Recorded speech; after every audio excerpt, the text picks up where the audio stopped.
الإسلام ديني ومحمدا رسول الله. السلام عليكم ورحمة الله وبركاته. Waalaikumsalam.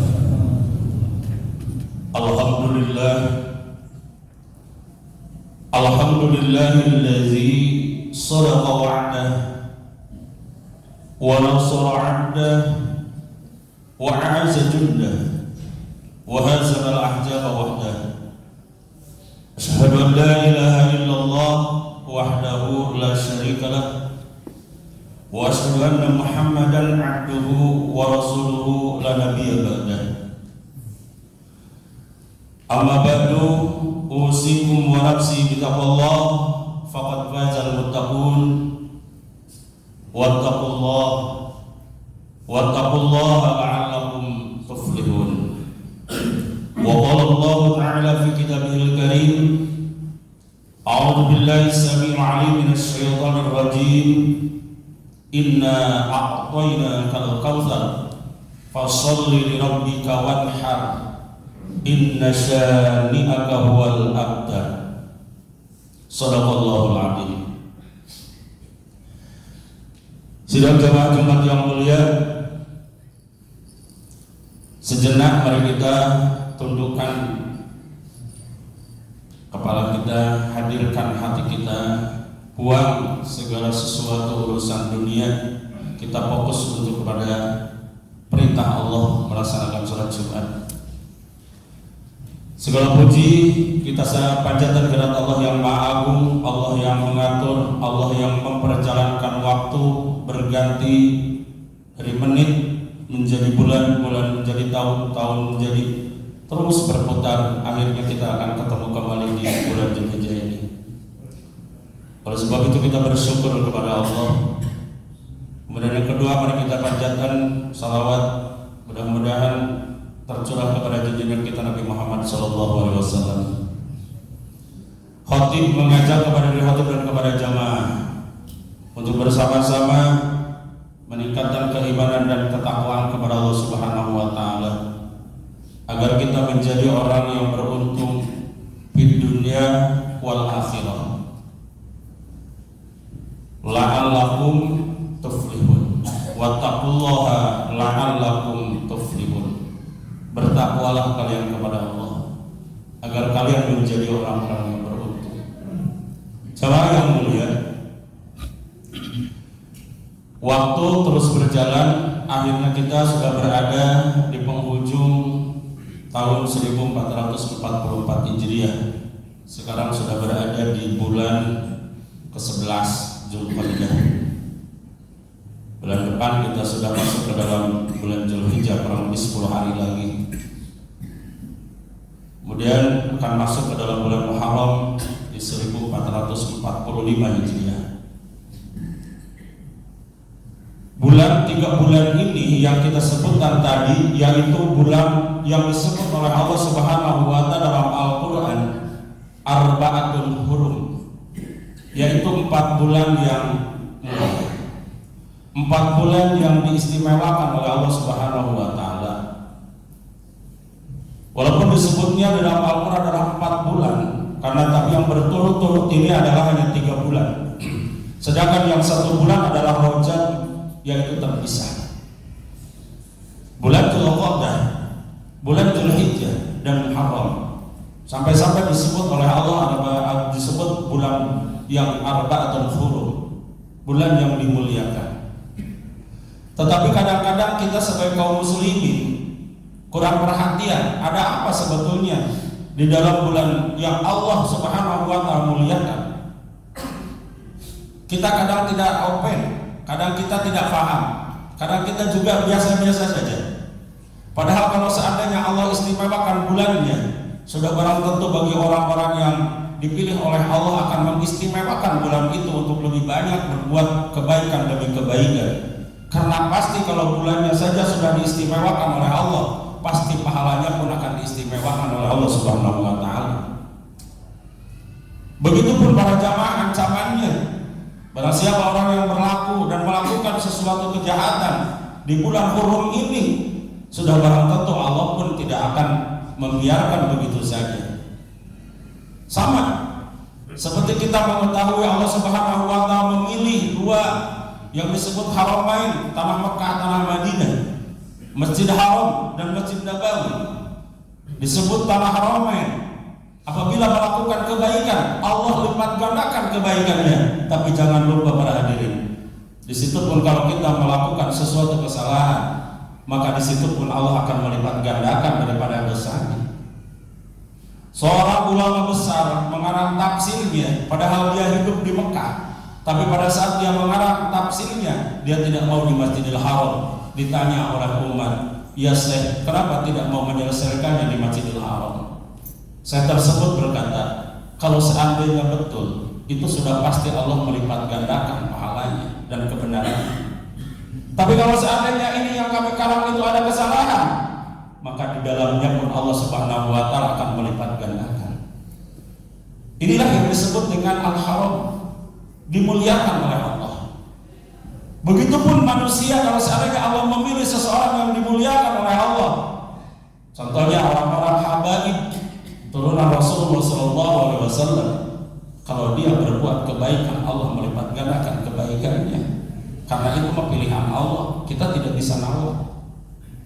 Tapi bagi mereka yang mengaku dzurriyyah Rasulullah, kemudian mengaku bahwa dia mengaku sebagai dzurriyyah Rasulullah, kemudian melakukan kesalahan, itu pun jangan salah, mereka pun sama seperti itu, kesalahannya akan dilipat gandakan. Oleh sebab itu para jamaah yang mulia, kita yang kebetulan oleh Allah dipilih untuk seorang muslim, dan Allah sudah mengkabarkan kepada kita bahwa dalam setiap tahun itu Allah memilih 4 bulan yang Allah muliakan, yang salah satunya adalah bulan Rajab, dan sekarang kita berada di bulan ini, yaitu bulan Dzulqa'dah. Kemudian kita akan masuk pada bulan Dzulhijjah, dan kita akan menghadapi bulan Muharram, bulan 1. Maka itu sudah barang tentu di situ adalah ada keistimewaan dari amaliyah kita. Maka bersosok-sosoklah, bersungguh-sungguhlah kita untuk berbuat kebaikan. Fastabiqul khairat, ayo kita berlomba dan berlomba. Mungkin orang lain sudah tidak sempat lagi untuk melakukan kebaikan karena mereka sudah dipanggil oleh Allah Subhanahu wa taala. Yang dulu belum sempat untuk memuliakan bulan ini, yang belum mengisinya dengan sebaik-baiknya, semaksimal-maksimalnya, tetapi Allah Subhanahu wa taala sudah menghendaki dia sudah habis usianya untuk di dunia, tetapi untuk menerima balasan. Sedangkan kita masih diberikan kesempatan oleh Allah untuk meningkatkan berbagai macam kebaikan, amal-amal soleh di bulan yang Allah muliakan ini. Mudah-mudahan Allah Subhanahu wa taala memberikan kesehatan kepada kita, dan kita mampu dan sanggup untuk mengisinya 3 bulan yang Allah sebut di dalam Al-Quran sebagai Al-Fatul Hurum ini, sehingga kita akan mendapatkan berlipat-lipat kebaikan insyaallah. Jamaah yang mulia, salah satu yang akan kita hadapi adalah, yaitu Allah Subhanahu wa taala sudah mengkabarkan kepada kita di dalam surat yang sangat-sangat pendek, dan insyaallah jamaah pun ya, baik itu orang tua, remaja, dewasa, anak-anak semuanya pasti hafal. A'udzubillahi minasyaitonir rajim. Inna a'tainakal kautsar fasholli lirabbika wanhar inna syani'aka huwal abtar. Kita ambil saja awalnya 2 ayat pertama. Yang pertama, inna a'tainakal kautsar. Sungguh Allah telah memberikan nikmat yang banyak kepadamu. Allah sudah memberikan nikmat yang banyak kepada kita, khususnya hitopnya, walaupun kalimat itu kaya kepada Nabi Muhammad, tapi sekarang adalah kita yang mendengar ayat itu, yang membaca ayat itu, yang menghafal ayat itu, yang mengamalkan ayat itu. Sudah barang tentu adalah kita pun masuk kepada kak yang dimaksud Allah, inna a'tainaka, sesungguhnya Allah telah memberikan nikmat yang banyak kepadamu. Maka sebagai bentuk syukurnya kepada nikmat yang Allah berikan yang banyak itu, fasholli lirabbika wanhar. Dalam bulan yang mulia, bulan yang agung, perintah Allah pun bersifatnya langsung dari Allah berupa Al-Quran yang mulia, disampaikan oleh Allah kepada melalui nabinya yang mulia. kemudian kita dipilih sebagai orang mukmin yang mulia, maka sudah barang tentu perilaku yang seperti itu adalah merupakan kewajiban kepada kita. Fasholli, maka salatlah kalian. Li rabbika, untuk Tuhan. Lil milki, li rabbika, untuk Tuhan. Bukan milik kita salat itu, milik Allah yang kita lakukan itu. Maka kalau seandainya melakukannya untuk Allah, maka pasti Allah akan menyayangi kita dan meridhoi kita. Ini yang kita inginkan adalah ridhonya Allah. Fasholli. Kita Jumat ini memang kita hanya melakukan, tapi yang punya sholat ini bukan kita. Yang punya sholat ini adalah Allah. Oleh sebab itu kita lakukan sesuai dengan kehendak Allah, bukan kehendak kita. Karena Allah yang menyuruh dan Allah yang punya sholat itu, maka kita yang melakukannya harus sesuai dengan kehendak yang mempunyai sholat itu, yaitu Allah Subhanahu wa Ta'ala. Waktu Jumatlah kita, nggak usah ada itu, ini dan sebagainya. Lakukanlah, karena ini punya Allah, diperintahkan oleh Allah, dan Allah Subhanahu wa Ta'ala yang membuat kita. Kita hanya berhak untuk melakukannya. Maka lakukan dengan sesuai dengan kehendak yang punyanya, yaitu Allah Subhanahu. Kemudian yang kedua, kalau sudah sholat kita sudah lakukan, maka wanhar, kata Allah. Kalau tadi sholat dilakukannya untuk bisa setiap hari, ya, terutama yang wajib kita lakukan setiap hari 5 kali, yang pokoknya, sedangkan yang sunnah-sunnahnya adalah banyak.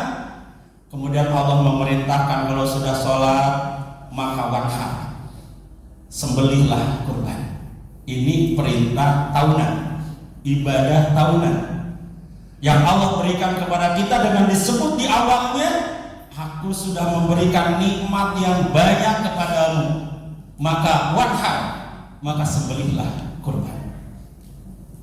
Wajib, kalau melihat kalimatnya, kalau dalam bahasa ilmu nahunya adalah ini fil amr, yang Allah perintahkan kepada kita wanhar. Siapa yang diwajibkan untuk berkurban? Orang-orang yang Allah pilih punya kemampuan. Siapa yang mampu? Definisinya adalah orang-orang yang punya penghasilan tetap dalam setahun. Minimal orang yang punya penghasilan dalam setahun. Kalau dia sisihkan dari penghasilannya itu setiap bulannya 300.000 saja, untuk sekuran sekarang 300.000 per bulan, maka dalam 1 tahun sudah terkumpul 360.000. Maaf, 3.600.000 rupiah, maka sudah mencukupi untuk berkurban. Kita menyisihkan aja 300.000 per bulan. Itulah baru disebutnya oleh Allah di dalam Al-Quran dan juga di dalam beberapa tafsirnya, ya, yang disebutkan siapa yang wajib berkurban adalah orang yang mampu. Siapa yang mampu? Yang punya penghasilan. Siapapun itu, tidak pilih. Tidak pilih dia berada di keorganisasian pemerintah, PNS, ataupun di sebuah swasta, ataupun dimanapun, ataupun sifatnya apapun, tetapi dia punya penghasilan. Kemudian kalau berusaha dia ingin bahwa pendapatan ridho Allah di bulan yang istimewa, perintah yang diperintahkan oleh Allah secara istimewa, karena ibadah per tahun, setahun sekali, karena kita tidak bisa dalam 1 tahun itu bisa 4-5 kali kurban, tidak bisa, hanya setahun sekali. Dan itu adalah sangat mudah dan murah sebetulnya bagi orang-orang yang beriman, bagi orang-orang yang, maka judul satu buku yang disebutkan, yang dalam sering kalau mungkin para jamaah sudah mempunyai, yaitu kurban sebagai aplikasi keimanan, ya, sebagai realisasi dari keimanan, ya. Punya harta tetapi dia tidak berkurban, mungkin itu keimanannya perlu dipertanyakan oleh dirinya, bukan oleh kita. Perlu dipertanyakan oleh dirinya. Apakah saya sudah betul keimanan saya untuk mengeluarkan sendiri saja, padahal Allah sudah memberikan nikmat yang banyak. Setahun sekali, tidak banyak yang Allah minta. Itu pun bukan untuk Allah, karena kurban adalah memang perintah Allah, sama dengan perintah sholat. Allah memerintahkan sholat, yang punya sholat adalah Allah. Allah yang punya hewan, Allah pun yang memberikan kepada kita kesempatan untuk itu. Dan sesuai dengan perintah Allah. Karena yang menciptakan hewan bukan kita, Allah. Kita hanya sifatnya menukar dengan uang, dengan rezeki yang Allah titipkan kepada kita. Kita tukarkan dengan seekor kambing, kita tukarkan dengan seekor sapi, atau dengan bagian dari sapi, maka kita korbankan. Itu sebagai bentuk pengabdian kita kepada Allah Subhanahu wa Ta'ala. Mudah-mudahan Allah memberikan kemudahan kepada kita, sehingga di bulan yang istimewa yang Allah siapkan buat kita dan kabarkan kepada kita, sehingga kita pun bisa berbuat lebih banyak lagi dengan amal-amal yang baik, insyaallah. A'udzu billahi minasy syaithanir rajim. Wa minan nasi man yaqulu rabbana atina fid dunya hasanah wa fil akhirati hasanah wa qina azabannar. Alhamdulillahilladzi khalaqal insana min salsalin min hamatin masnun wal janna khalaqnahu min qablu min naris samum. Asyhadu an la ilaha illallah wahdahu la syarikalah wa asyhadu anna Muhammadan abduhu wa rasuluhu la nabiyya ba'da. Amma ba'du. Hadirin jamaah yang mulia, baik perintah salat ataupun perintah kurban, intinya adalah mengakar daripada ketakwaan kita. Semuanya tujuan adalah untuk takwa kepada Allah Subhanahu wa Ta'ala. Karena salat kemudian kurban adalah semata-mata perintah Allah, dan kita hanya melakukannya, bukan milik kita. Apa keuntungan orang yang bertakwa? Orang yang bertakwa keuntungannya banyak untuk di dunia dan di akhirat. Yang pertama, Bapak hadirin rahimakumullah, bisa lihat nanti di ujung surat ataupun di akhir dari surat At-Tolaq ayat 3, ayat 4, ayat 5. Di situ disebutkan yang pertama, wa may yattaqillah yaj'al lahu makhraja. Barang siapa yang takwa kepada Allah, maka oleh Allah Subhanahu wa Ta'ala akan diberikan jalan keluar dari segala urusannya. Menurut kita tidak mungkin, menurut Allah tidak ada yang sulit bagi Allah. Maka wa may yattaqillah yaj'al lahu makhraja.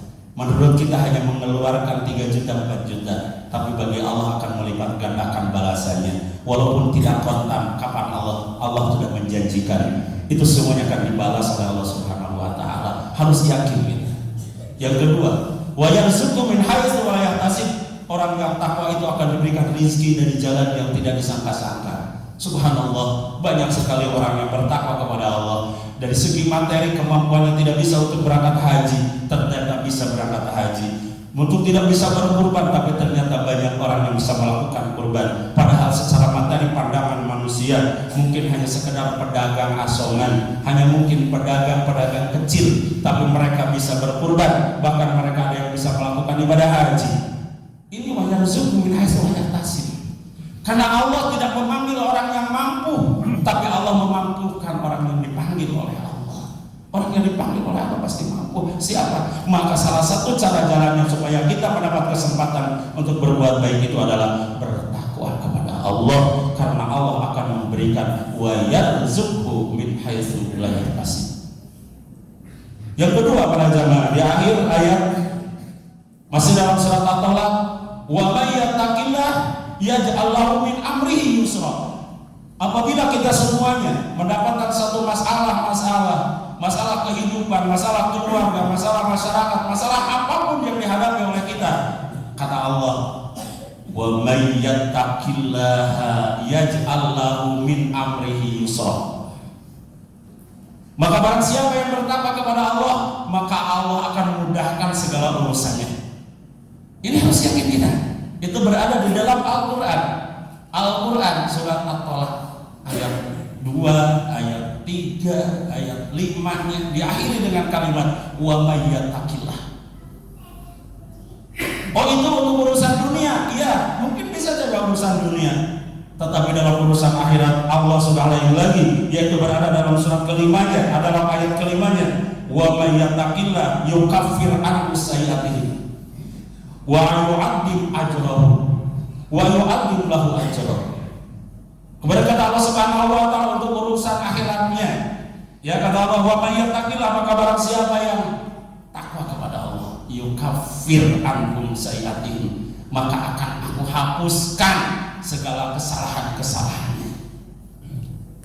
Yang paling mengindahkan kita dan paling tertarik buat kita adalah di ujungnya, yaitu wa yu'adzib lahu ajran, dan Allah bakal lipat gandakan, bakal ditinggikan ya ajran pahalanya orang syarat bertakwa. Wa may yattaqillah, kesempatan bagi kita para jamaah di bulan-bulan yang mulia ini, bulan yang haram ini, bulan haram ini yang Allah muliakan, kesempatan untuk kita mulai, kalau memang belum, meningkatkan, kalau memang sudah, mempertahankan, kalau memang kita sudah bisa, untuk bertakwa kepada Allah Subhanahu wa Ta'ala.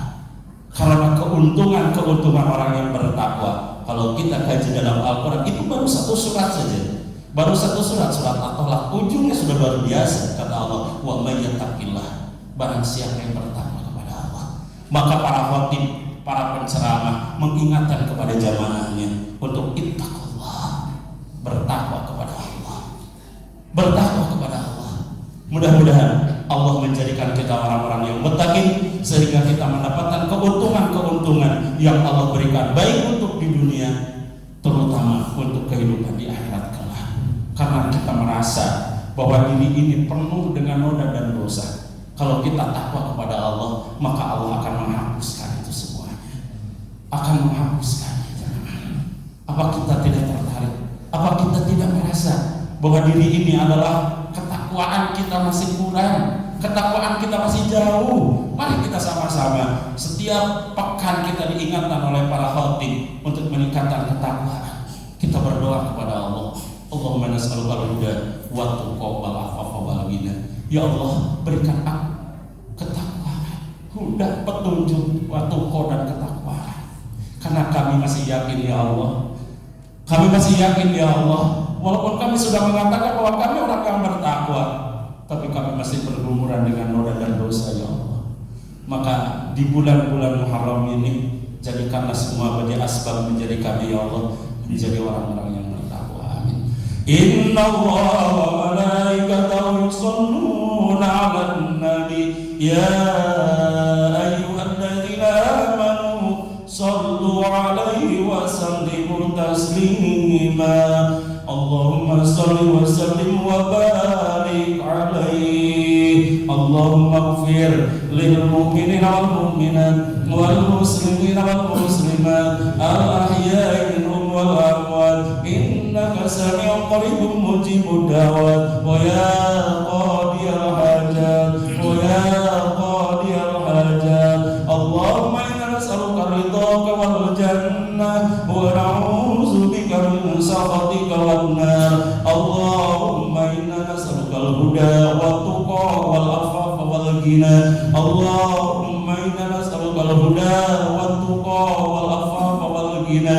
Allahumma ya karim ya arhamar rahimin ya dzal jalali wal ikram, akhrijna ya Allah min adh-dhulumati ila an-nur, akhrijna ya Allah min ad-dunya musliman. Allahumma tawaffana musliman wa alhiqna bis salihin. Rabbana atina min ladunka rahmatan wa hayyi lana min amrina rashada. Rabbana atina fid dunya hasanah wa fil akhirati hasanah wa qina azaban nar. Subhana rabbika rabbil izzati amma yasifun, wassalamun alal mursalin, walhamdulillahi rabbil alamin.